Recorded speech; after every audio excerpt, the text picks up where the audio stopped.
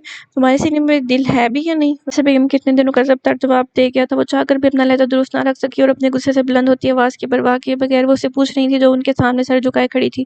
اسرا ان کے اس قدر برہم ہونے پر ایک پل کو ڈر کر رہ گئی۔ اس نے آج سے پہلے رمیسا بیگم کو اتنے غصے میں نہیں دیکھا تھا، جبکہ وہ نہیں جانتی تھی کہ ان کا یہ غصہ جائز تھا، کیونکہ کوئی بھی ماں اپنے بیٹے کو تکلیف میں نہیں دیکھ سکتی۔ غصے سے ان کی آواز تیز ہوئی تھی، جس سے ایک پل کے لیے ان کا سانس پھولا تھا۔ زیمل کپڑے چھوڑ کر متفکری سے ان کی طرف بڑھی تھی۔ ماما پلیز کام ڈاؤن، میں بات کرتی ہوں۔ زیمل نے انہیں پرسکون کرنا چاہا، جن کا چہرہ غصے سے لال بھبکا ہو رہا تھا۔ چھوڑو مجھے، کچھ نہیں ہوا۔ رمیسا بیگم نے اپنا ہاتھ زیمل سے چھڑواتے ہوئے ہنوز غصے سے کہا، اسے ذرا احساس نہیں ہے اپنی ذمہ داریوں کا؟ وہ تمہارا شوہر ہے، کوئی غیر نہیں جسے تم یوں نظر انداز کرتی ہو۔ میرے بیٹے کو تم نے سمجھ کے رکھا ہے، اسے لڑکیوں کی کوئی کمی نہیں تھی، تم سے اچھی اور ایک سے بڑھ کر ایک رشتہ تھا میرے ساحر کے لیے، مگر اسے جانے تم نے ایسا کیا دکھا کہ وہ زندگی میں پہلی مرتبہ میرے فیصلے کے خلاف گیا۔ میں پچھتا رہی ہوں اس وقت کو جب میں نے اس سے اس شادی پر حامی بھری تھی۔ تم کہیں سے میرے بیٹے کے قابل نہیں ہو، تم میرے بیٹے کو بالکل ڈیزرو نہیں کرتی۔ رمیسا بیگم نے اشتعال آمیز لہجے میں اسے دیکھتے ہوئے کہا، جو کہ سر جھکائے محض آنسو بہا رہی تھی۔ اسرا ان کی باتوں اور اپنی بے بسی پر آنسو بہاتی محض ان کی باتوں کو، ان کے غصے کو جھیل رہی تھی۔ وہ ان کی تکلیف سمجھتی تھی، مگر وہ انہیں کیسے بتاتی کہ یہ سب ڈرامہ تھا جو کہ چند دنوں میں ختم ہو جانا تھا۔ ان سب کے باوجود رمیسا بیگم کا رویہ اور باتیں اسرا کا دل دکھاتی اس کی آنکھیں بھگو گئیں۔ ماما پلیز، زیمل نے ان کا ہاتھ تھام کر انہیں روکنا چاہا، جبکہ اسرا کے گزشتہ دنوں کے رویے نے تو اسے بھی بہت مایوس کیا تھا۔ میں اس کی ماں سے بات کروں گی، اگر وہ اپنے بیٹی کا گھر بسانا چاہتی ہے تو اسے اپنے شوہر کا احترام کرنا اور اس کا خیال رکھنا سکھائے، ورنہ مجھے یہ لڑکی اپنے گھر میں نہیں چاہیے۔ اس کا یہ رویہ میں اپنے گھر میں کسی صورت برداشت نہیں کروں گی۔ اگر یہ میرے بیٹے کو خوش نہیں رکھ سکتی تو جائے اپنے گھر واپس، میرے لیے میرے بیٹے کی خوشیوں سے بڑھ کر کچھ نہیں۔ درشت لہجے میں زیمل کو دیکھ کر اسے وارن کرنے والے انداز میں کہتی وہ شدید برہم دکھائی دیتی تھی۔ ان کا انداز فیصلہ کن تھا۔ اس کا سانس اچھا خاصا پھول گیا۔ وہ اپنی بات کہہ کر ایک تنفر بھری نگاہ اس پر ڈال کر زیمل کے نکالے ہوئے کپڑے اٹھا کر چینج کرنے واش روم میں چلی گئیں، جبکہ زیمل کو ان کی فکر ہوئی۔ اس نے پریشانی سے ان کی پشت کو دیکھا۔ وہ ساحر کے معاملے میں ایسی ہی تھی، اسپاٹ اور سنجیدہ۔ انہیں ساحر کی زندگی میں ہر چیز پرفیکٹ چاہیے تھی، وہ اس کی خوشیوں پر کوئی کمپرومائز نہیں کر سکتی تھی۔ رمیسا بیگم کے جانے کے بعد زیمل نے اسرا کی جانب دیکھا تھا، جس نے اپنے ہاتھ کے پشت سے اپنے آنسو رگڑے تھے۔ اس کا انداز معصوم تھا، اس کا چہرہ سرخ تھا۔ زیمل نے ایک افسوس بھری نگاہ اس پر ڈالی تھی۔ صرف سسرال والوں کی خدمت کرنے سے شادی کامیاب نہیں ہوتی اسرا، تمہارا اس گھر کے مکینوں سے رشتہ جس کی وجہ سے ہے، اس کے ساتھ تمہارا تعلق معنی رکھتا ہے، تمہارا اپنے شوہر کے ساتھ تعلق کا مضبوط ہونا معنی رکھتا ہے۔ بیوی تو تڑپ جاتی ہے اپنے شوہر کو تکلیف پر، تو پھر تم کیسے اس سے اتنی بے پرواہ ہو سکتی ہو اسرا کہ وہ 2 دن تک ہسپتال میں داخل رہا اور تم ایک دن بھی نہ اس سے ملنے آئی؟ ملنا تو دور، تم نے ایک فون کرنا گوارا نہیں کیا۔ تم کوئی غیر تو نہ تھی، سب سے قریبی رشتہ تھا اس کا تمہارے ساتھ۔ میں مانتی ہوں کہ یہ شادی تمہاری پسند سے نہیں ہوئی، ساحر محبت کرتا تھا تم سے اور تم اس سے نہیں، مگر کیا اس سے 1 مہینے میں وہ تمہارے دل میں اپنی جگہ نہیں بنا پایا جو تمہارے دل میں اس کے لیے کوئی جذبات نہیں؟ تم جانتی ہو شوہر کے بغیر عورت کا کوئی گھر نہیں ہوتا۔ تمہارا دل ایک پل کے لیے بھی یہ سوچ کر نہیں کانپا کہ اگر اسے کچھ ہو جاتا تو تمہارا کیا ہوتا؟ زیمل نے اس کے آنسو صاف کرتے ہوئے سنجیدگی سے اسے سمجھاتے ہوئے کہا، جس پر اسرا اپنی ہتھیلیوں پر نگاہیں مرکوز کیے اسے توجہ سے سن رہی تھی۔ وہ اسے کیسے بتاتی کہ اس نقلی رشتے کی حیثیت اس کی زندگی میں کیا ہے، جبکہ زیمل کی باتیں جانے کیوں اس کے دل کی دنیا کو ایک پل کے لیے جھنجھوڑ گئی تھی۔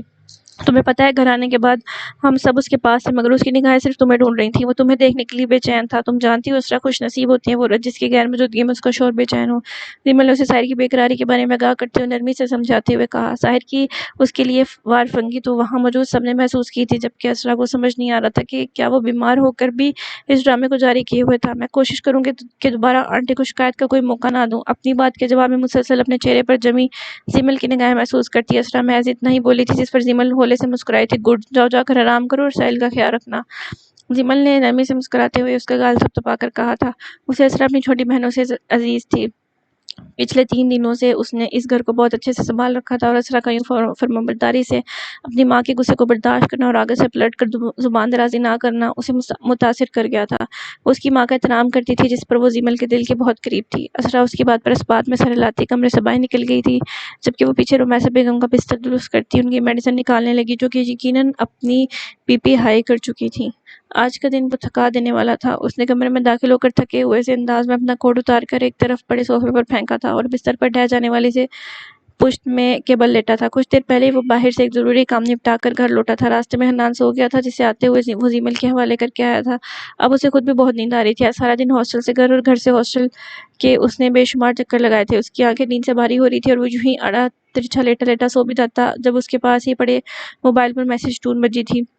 میسج ٹون کو اگنور کر دیتا اگر یہ اس کے خاص نمبر پر سیٹ کی گئی نہ ہوتی. صرف اسی نمبر کے لیے سیٹ کی گئی مخصوص میسج ٹون کی آواز سنتے ہی وہ فوراً پلٹا تھا اور لمحوں میں اپنے قریب ہوندے منہ پڑے موبائل کو اٹھایا جس پر ایک ساتھ 3 میسیجز کے نوٹیفیکیشن شو ہو رہے تھے. اس کے لبوں کو مبہم سے مسکراہٹ چھوا تھا. وہ پاس پڑے تکیے کو سر کے نیچے رکھتے واٹس ایپ کھول کر اس کے ان باکس میں آیا تھا. السلام علیکم، کیسی ہیں آپ؟ فری ہیں؟ میں نے آپ کو ڈسٹرب تو نہیں کیا؟ دوسری جانب سے ایک ساتھ 2-3 سوال پوچھے گئے تھے جس کا اس نے باری باری مسکراتے ہوئے جواب لکھ کر بھیجا تھا. نہیں، میں اس وقت بالکل فری ہوں، آپ حکم کریں. ہاشم نے اس وقت ہوا اس کا کنفیوز سا چہرہ سوچ کر ہنوز لبوں میں مسکراہٹ سے جائے کہا. 20 سیکنڈ میں ہی دوسری جانب سے جواب موصول ہوا. میں نے آپ کے بھائی کے بارے میں سنا، وہ اب کیسے ہیں؟ ان کی طبیعت تو ٹھیک ہے نا؟ وہ پریشانی سے ساحر کے بارے میں پوچھ رہی تھی. الحمدللہ وہ اب بالکل ٹھیک ہے. ہاشم نے پرسکون سی سانس خارج کرتے ہوئے ٹائپ کر کے جواب دیا. Thank God. مجھے فکر ہو رہی تھی، میں ان کی خیریت پوچھنا چاہتی تھی، پھر سوچا ہم مصروف ہوں گے، بس اس لیے ڈسٹرب نہیں کیا. اگر آپ مائنڈ نہ کریں تو آپ سے ایک بات پوچھوں؟ اپنی بات کی وضاحت دینے کے بعد وہ تھوڑے محتاط انداز میں اس سے اجازت طلب کرتی پوچھ رہی تھی جس پر ہاشم نے ایک پل کو تھکے ہوئے سے انداز میں آنکھیں بند کی تھیں. وہ جانتا تھا کہ وہ کیا پوچھنا چاہ رہی ہے. میرے بھائی کو زہر دیا گیا تھا. ٹی وی اور نیوز میں جو بھی بتایا جا رہا ہے وہ سب بکواس ہے. ان پر الزام لگایا جا رہا ہے. جس فیلڈ سے ان کا تعلق ہے وہاں ان کے 1000 دشمن ہیں. خیر یہ جو کوئی بھی ہوگا بہت جلد پکڑا جائے گا. آپ کو میں یہ سب اس لیے بتا رہا ہوں کیونکہ آپ انہیں نہیں جانتی اور وہی سوچیں گے جو ارد گرد دکھائی دے رہا ہے. لیکن میں مر کر بھی یہ نہ کبھی اس حقیقت کو تسلیم کروں کیونکہ میں انہیں جانتا ہوں. ہاشم نے سنجیدگی سے ٹائپ کر کے اس کے سوال پوچھنے سے پہلے ہی اس کی بات کا جواب دے دیا تھا جس پر دوسری جانب نایاب تو ایک پل کو شرمندہ ہو کر رہ گئی. وہ کیسے جانتا تھا کہ وہ یہی سوال کرنے والی تھی؟ کیا وہ اس کے دل اور اس کی سوچوں تک رسائی رکھتا تھا؟ نہیں، آپ کو حیرانی ہوئی. اسے لگا اس نے اسے ہرٹ کر دیا ہے. وہ اپنے لب کاٹتی کتنی دیر اسکرین پر جگمگاتے اس کے میسج کو دیکھ رہی تھی. اس کے جواب دینے کی ہمت نہیں ہو رہی تھی. دوسری جانب ہاشم بھی موبائل ایک سائڈ پر رکھتا اپنا سر تکیے پر گراتا آنکھیں بند کر گیا تھا. کچھ لمحے دونوں کے درمیان خاموشی کی نظر ہوئے تھے. جب اس کی موبائل پر دوبارہ میسج ٹون بجی تھی اس نے اسی انداز میں لیٹے لیٹے موبائل اسکرین کو سامنے کیا تھا. سوری، میرا مقصد آپ کو بالکل ہرٹ کرنا نہیں تھا. مجھے آپ کی بات پر پورا یقین ہے. جیسا آپ نے کہا یقیناً ویسے ہی ہوگا. ہاشم نے اس کے اس قدر سیریس ہونے پر اپنی امٹتی مسکراہٹ کو روکا نہیں تھا بلکہ اپنے لبوں پر آنے دیا تھا. وہ اس کے احساسات کو سمجھتی تھی. یہ جان کر ہاشم کو اچھا لگا تھا. بلا شبہ اسے اپنے لیے صحیح لڑکی کا انتخاب کیا تھا. کل پاپا ابراڈ سے واپس آ جائیں گے، میں ان کے ساتھ آؤں گی آپ سے ملنے. اس کی میسج سین کر لینے پر وہ جلدی سے اسے اپنے کل کی آمد کے بارے میں بتانے لگی. جب میسج بھیجنے کے بعد اسے احساس ہوا کہ اس نے اپنے دل کی بات ڈائریکٹ ہی کہہ دی تھی. میرا مطلب ہے کہ آپ کے بھائی سے ملنے. اس نے سرعت سے اس میسج کو سوائپ کر کے اپنے اس جملے کی تصحیح کی تھی اور اپنی بے اختیاری پر دانتوں تلے زبان دبائی تھی. دوسری جانب اس کی میسج پڑھتے ہاشم کا کہکہ بے ساختہ تھا. شیور، میں آپ کا انتظار کروں گا. ایک ہارٹ والی ایموجی کے ساتھ اپنا پیغام لکھ کر سینڈ کرتا. وہ اس کی حالت سوچ کر ہی محظوظ ہوا تھا جو کہ یقیناً لال پیلی ہو رہی ہوگی. دوسری جانب ہوا بھی یہی تھا کہ نایاب اس کی میسج کو پڑھنے کے بعد بے ساختہ ہی بلش کرنے لگی تھی. اس کے دل کی دھڑکنیں معمول سے تیز ہوئی تھیں. اس نے سرعت سے موبائل سوئچ آف کرتے تکیے کے نیچے رکھا تھا اور آنکھیں بند کر کے اسے تکیے پر لیٹ گئی تھی. اس کی سوچوں کا محور ہر روز کی طرح صرف ہاشم اسرار ہی تھا. جب سے ہاشم نے اسے پرپوز کیا تھا تب سے نایاب کو اس سے بات کرتے ہوئے ایک جھجک سی محسوس ہوتی تھی جبکہ اس کے بعد اس کی دھڑکنوں کا شمار کرنا مشکل ہوتا. یہ پچھلے کچھ دنوں کی بات ہے جب وہ دونوں اسی کیفے میں ملے تھے اور ہاشم نے باتوں کے درمیان سنجیدگی سے اسے بتایا تھا کہ وہ اسے پسند کرنے لگا ہے اور اس سے شادی کا ارادہ رکھتا ہے. جس پر نایاب کو تو سانپ سونگھ گیا تھا. وہ تو اس کی اس قدر غیر متوقع بات پر سانس بھی نہیں لے پا رہی تھی. جب اس کی حالت دیکھتے ہوئے ہاشم نے اسے سوچ کر جواب دینے کا وقت دیا تھا جس پر نایاب کو کچھ تسلی ہوئی جس کے بعد سے ہاشم اسے اکثر فون کر لیتا تھا جس پر ان کی مختصر سی بات ہوتی. نایاب کو اس کے فون کرنے پر کوئی اعتراض نہ تھا کیونکہ کہیں نہ کہیں وہ بھی اسے پسند کرتی تھی. بس شاید اپنے دل کے فیصلے سے ناواقف تھی. جبکہ آج اس نے ہاشم کو خود میسج کر کے ساری کی خیریت پوچھی تھی جس پر وہ ہاشم کے دل میں مزید جگہ بنا چکی تھی. محبت میں یہی تو ہوتا ہے کہ دونوں فریق ایک دوسرے کے دکھ درد کو محسوس کرتے ہوئے ایک دوسرے کا ساتھ دیں. وہ دونوں تو دل ہی دل میں اپنے مستقبل کی پلاننگ کیے بیٹھے تھے جبکہ ان کی قسمت میں ان کا ملنا لکھا بھی تھا یا نہیں جسے وہ دونوں ناواقف تھے. گھڑی کی سوئیاں 12 بجا رہی تھی. پورے گھر میں اس وقت گہری خاموشی چھائی ہوئی تھی. وہ اس کے سو جانے کی تسلی کرتے ہوئے کمرے میں داخل ہوئی تھی جہاں ہر سو اندھیرا تھا. اسرا کو اس قدر اندھیرے میں گھبراہٹ ہوئی مگر اس کی نیند خراب نہ ہو اس وجہ سے وہ بغیر کوئی لائٹ آن کیے اندر ہی آگے بڑھی تھی اور اپنے صوفے تک پہنچتے ہوئے بغیر کسی تکیے اور بلینکٹ کے یوں ہی لیٹ گئی. اس نے اپنے سر ہاتھ اپنے دوپٹے کے نیچے چھپائے تھے. اسے خود پر اس وقت جس قدر غصہ آ رہا تھا وہ بیان نہیں کر سکتی تھی. وہ اس سے کیوں گھبرا رہی تھی، کیوں اس کا سامنا کرنے میں جھجک رہی تھی، کترا رہی تھی. یہ بات سمجھنے سے وہ کافر تھی. شاید اس کے دل میں اب تک اپنی بے اختیاری پر ملال تھا جس میں وہ اس کے لیے کچھ زیادہ ہی فکر مند ہو گئی تھی. وہ یہ سوچ کر اس کا سامنا نہیں کر پا رہی تھی کہ کہیں وہ اس کی اس رات کی بے ساختگی، بے چینی اور آنسوں پر اس کا مذاق نہ اڑائے، اسے کوئی غلط مطلب اخذ نہ کرے. بس اسی کیفیت کے پیش نظر اس نے آج اس کے پہلو سے تکیہ اور بلینکٹ نہیں اٹھایا تھا کہ کہیں وہ جاگ نہ جائے. دوسرا رمیسا بیگم نے اس کی وجہ سے اسے کتنی باتیں سنائی تھی جس کا دکھ تو اسے بہت ہوا تھا مگر وہ انہیں کچھ کہہ نہیں سکتی تھی. وہ اپنی آنکھوں پر ہاتھ رکھ کر لیٹی یہی سب باتیں سوچ رہی تھی جب اسے اپنے سرد پاؤں پر کسی کے تپتے ہوئے گرم ہاتھوں کا لمس محسوس ہوا. اسرا نے تڑپ کر پاؤں پیچھے کرنے چاہے جب اس نے اس کے دونوں پاؤں مضبوطی سے تھام کر صوفے سے نیچے کیے تھے اور اس جگہ پر خود بیٹھا. اسرا نے سرد سے اپنا ہاتھ ہٹا کر اس کی اس صورت پر اسے دیکھا تھا۔ وہ بالکل اس کے ساتھ ہی جڑ کر بیٹھا تھا اور اسرا صوفے پر نیم دراز تھی۔ وہ ایک لمحے کی دیر کیے بغیر تندی سے اٹھ کر بیٹھی اور اس سے کچھ فاصلے پر ہوئی، جس کی سنجیدگی بھری سنہری آنکھیں اس پر جمی تھیں جبکہ اس کی نگاہیں سپاٹ تھیں۔ آپ کو تمیز نہیں ہے؟ یہ کیا طریقہ ہے کسی کی نیند خراب کرنے کا؟ اسرا نے اس کی جانب دیکھتے ہوئے ناگواری سے پوچھا، جبکہ اس نے اپنی آواز آہستہ ہی رکھی تھی کہ کہیں کوئی سن نہ لے۔ کمرے میں سائڈ ٹیبل پر پڑے لیمپ کی روشنی نے اس کمرے میں پھیلے اندھیرے کو ختم کر دیا تھا اور ان کے چہروں کو منور کیا تھا۔ اسرا اپنے خیالوں میں اس قدر گم تھی کہ اسے اس کی لائٹ آن کرنے کا احساس ہی نہ ہوا۔ ساحر اس کی جھنجھلاہٹ بھرے لہجے پر کچھ نہ بولا تھا، بس خاموشی سے چند ساعت اسے دیکھتا رہا، یہاں تک کہ گھڑی کے ٹک ٹک کی آواز کمرے میں چھائی اس خاموشی میں تیزی سے سننے لگی۔ اپنے چہرے پر جمی اس کی نگاہیں محسوس کرتی اسرا نے اپنی مٹھیاں بھینجی تھی۔ اسے اس کا یوں خود کو دیکھنا بہت برا لگا تھا۔ میری جگہ سے اٹھیں، مجھے سونا ہے۔ اس کی نظروں سے خائف ہوتی وہ چہرہ دوسری جانب موڑ کر بولی تھی، جبکہ اس کی آنکھوں میں دیکھنا تو جیسے بڑے حوصلے کی بات تھی۔ تمہیں دیکھ کر لگتا نہیں ہے کہ تم اس قدر سخت دل کی مالک ہو؟ اس کے بے رحم انداز پر بے یقینی سے بولا تھا، جبکہ نگاہیں ہنوز اس پر ٹکی تھی جسے 3 دن اپنے آس پاس نہ دیکھنے پر اسے لگ رہا تھا کہ اس کا کچھ بہت قیمتی اسے کھو گیا ہو۔ اس کی نگاہیں بے ساختہ ہی اس عالم کے ایک ایک نقش کو چھو رہی تھیں۔ وہ اس کمرے میں آنے کے بعد ایک پل سکون سے نہیں رہا تھا۔ اسے اس کا انتظار تھا جو کہ اب تمام ہوا تھا۔ اس کی دید کی پیاس اب بجھی تھی۔ ہاں میں ہوں سخت دل، کم از کم میں نشہ تو نہیں کرتی، دوسروں کو حق تو نہیں مارتی، کسی کو دھوکہ تو نہیں دیتی، کسی کو بلیک میل تو نہیں کرتی، رشوت تو نہیں لیتی، اپنی پوزیشن کا ناجائز فائدہ تو نہیں اٹھاتی، جھوٹ تو نہیں بولتی، دکھاوا تو نہیں کرتی۔ میں جو ہوں وہ ہوں۔ آپ کی طرح دوگلا پن نہیں ہے مجھ میں، جو اپنے گھر والوں کے سامنے آئیڈیل بیٹا بننے کا ڈرامہ کرتا ہے اور دوسری طرف ایسے کاموں میں ملوث ہے۔ اسرا نے درشت لہجے میں ایک ایک لفظ اس کی نگاہوں میں دیکھ کر ازحد غصے سے چبا چبا کر کہا تھا۔ اس کا بس چلتا تو وہ سب کو اس کی حقیقت بتاتی، جانے کہ وہ سب کچھ کر کے بھی سب کی نظروں میں معصوم تھا۔ اس نے بغیر کسی لحاظ کے اسے ایک ایک چیز گنواتے ہوئے طعنہ دیا تھا۔ اس کی وجہ سے وہ آج کس قدر ذلیل ہوئی تھی اور وہ پھر سب کی آنکھوں کا تارا بنا ہر کسی کے دلوں پر حکمرانی کر رہا تھا۔ اس کا ایک ایک لفظ اور یہ بدگمان لہجہ سیدھا سارے اسرار کے دل میں کسی تیر کی طرح پیوست ہوا تھا۔ اس کے الفاظ زہر خند اور راکھ میں لپٹے ہوئے تھے جو اس کے دل پر گہرے اثر انداز ہوئے تھے۔ اسرا کی اس قدر بدگمانی نے اسے رگوں پہ میں اضطراب پیدا کر دیا تھا۔ ساحر کی پیشانی کی رگیں بھولی تھیں۔ تو یعنی تمہیں بھی یہی لگتا ہے کہ میں اس رات ڈرگز لینے کی وجہ سے بے ہوش ہوا تھا؟ ساحر نے اپنے غصے کو قابو کرتے ہوئے جانے کس امید کے تحت اس کی ناگواری سے بھری بادامی آنکھوں میں دیکھ کر پوچھا تھا، جبکہ اس کا انداز ضبط کیے ہوئے تھا۔ شاید اس سے کوئی آس تھی، جواب بھی ٹمٹما رہی تھی۔ کیا مطلب ہے لگتا ہے؟ کیا میں اندھی ہوں جسے نظر نہیں آتا؟ بہری ہوں جسے سنائی نہیں دیتا؟ اور کیا میں آپ کی حرکتوں سے واقف نہیں ہوں جو آنکھوں دیکھی اور کانوں سنی باتوں کو جھٹلا دوں؟ رنوت امیز لہجے میں کہتی وہ اسے مزید سلگا گئی تھی۔ ساحر کو اپنے اطراف سے آنچ اٹھتی محسوس ہوئی تھی۔ دل کی حالت یوں تھی جیسے کسی نے مٹھی میں بھیج کر کھولا ہو۔ اس نے ایک جھٹکے سے اس کے بازو تھام کر اسے اپنے قریب کیا، جس کا خود پر اعتبار دیکھ وہ ضبط نہیں کر پا رہا تھا۔ اس کا افلاطونی قسم کا غصہ آن کی آن میں اٹھ کر آیا تھا، جس نے اس کی آنکھوں کو دہکایا اور رنگت بے تاشا سرخ کر دی۔ اسرا اس کے انداز پر ایک پل کو سہمی تھی۔ تم اندھی ہو اور بہری ہی ہو۔ میں نے اپنی پوری زندگی میں تم جیسی بے وقوف اور پتھر دل لڑکی نہیں دیکھی۔ یہ میری محبت ہی ہے جس نے اب تک تمہیں مجھ سے بچا رکھا ہے، ورنہ جس قدر بدتمیز اور الزام تم مجھ پر لگا چکی ہو، تمہیں میں ایک پل میں اپنے کمرے میں تو کیا اپنے گھر میں برداشت نہ کرتا، کبھی مڑ کر نہ دیکھنا پسند کروں۔ اس کے خوبرو نقوش تنے ہوئے تھے، پیشانی پر بکھرے بال، اس کے سر و سپاٹ نگاہیں اور لہجے میں موجود قطعی پن اسرا کی ریڑھ کی ہڈی میں سنسناہٹ پیدا کر گیا تھا۔ اس کی پیشانی پر شکنوں کا جال بنا ہوا تھا۔ وہ اس کے غصے سے ڈرتی تھی، جبکہ اپنی ہٹ دھرمی میں کبھی اس نے اس پر واضح نہیں ہونے دیا تھا۔ اسرا نے اپنے مضبوط دل کو مضبوط کرتے اس سے اپنی بازو چھڑوانے کی کوشش کی، جبکہ اس کی گرفت ایسی نہیں تھی جو اس کی صحیح پر چھوڑ جاتی۔ تم بہت پچھتاؤ گی اسرا، اپنے کہے لفظوں پر، اپنے لہجے پر، اپنی غلط فہمی پر، مگر تب تک بہت دیر ہو چکی ہوگی۔ جس دن حقیقت تم پر کھلے گی نا، اس دن تمہارا ضمیر تمہیں سانس نہیں لینے دے گا۔ سارے اسرار کے برداشت کی ایک لمٹ ہے اور تم ہر بار یہ لمٹ کراس کرتی ہو۔ یہ میرا ضبط نہیں، میرے دل میں موجود تمہاری محبت ہے جو تمہیں ہمیشہ باقیوں سے ہٹ کر مار جن دیتی آئی ہے، مگر اب نہیں۔ ایک جھٹکے سے اسے مزاحمت کرنے پر اس کے بازو کو چھوڑتا وہ وہاں سے اٹھا تھا۔ اسرا نے بے یقینی سے اس کی جانب دیکھا تھا، جس کا ایک ایک لفظ اس کے دل کی دنیا میں طوفان برپا کر گیا تھا۔ اس نے نم آنکھیں اٹھا کر اس کی جانب دیکھا تھا جو کہ تن فن کرتا اسٹڈی روم میں بند ہو گیا تھا۔ اس نے دروازہ زور سے بند کیا تھا، جس کی آواز اس خاموشی میں ارتعاش پیدا کر گئی تھی۔ اسرا کو اس کی گرفت سے اپنی بازو دکھتی ہوئی محسوس ہوئی، جبکہ اس کے الفاظ اور اس کا انداز اسرا کے گرد بے آرامی کا حصار کھینچ گئے تھے۔ اسرا کو اس پر غصہ نہیں آ رہا تھا، بلکہ جانے کہ اس کے لہجے اور باتوں سے احساس ہو رہا تھا کہ وہ کچھ بہت غلط کر چکی ہے۔ دوسرا جھٹکا تو اسے اس کے منہ سے لفظ محبت سن کر لگا تھا۔ اس نے 2 بار کہا تھا کہ وہ اسے محبت کرتا ہے، تو کیا وہ سچ میں اندھی تھی؟ یا کیا سچ میں ایسا کچھ تھا جو وہ دیکھ نہیں پا رہی تھی؟ اب یہ شخص اس کے ساتھ کون سا کھیل شروع کر رہا تھا؟ وہ تو پہلے ہی اس کانٹریکٹ پر سائن کر کے بہت پچھتا رہی تھی جس نے اسے ذلیل کیا ہوا تھا۔ اس نے اپنی زندگی میں کبھی اتنا جھوٹ نہیں بولا تھا جتنا اسے اس نقلی شادی کو برقرار رکھنے کے لیے بولنا پڑتا تھا۔ اسرا بہت بے ساختہ اپنا سر دونوں ہاتھوں میں گرا گئی تھی۔ ساحر کو سمجھنا قطعی آسان نہیں تھا۔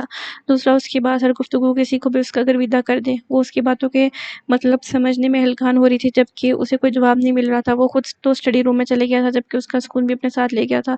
زندگی میں پہلی دفعہ تھا کہا کہ اسے یوں بات سنانے کے بعد بجائے پرسکون ہونے کی بے چین ہو رہی تھی، اس کا دل اسے ملامت میں مبتلا کر رہا تھا۔ اسے ایک انجانی سی گھبراہٹ نے گھیر رکھا تھا، جیسے وہ بہت کچھ غلط کر چکی ہو، مگر کیا؟ یہ سمجھنے سے وہ قاصر تھی۔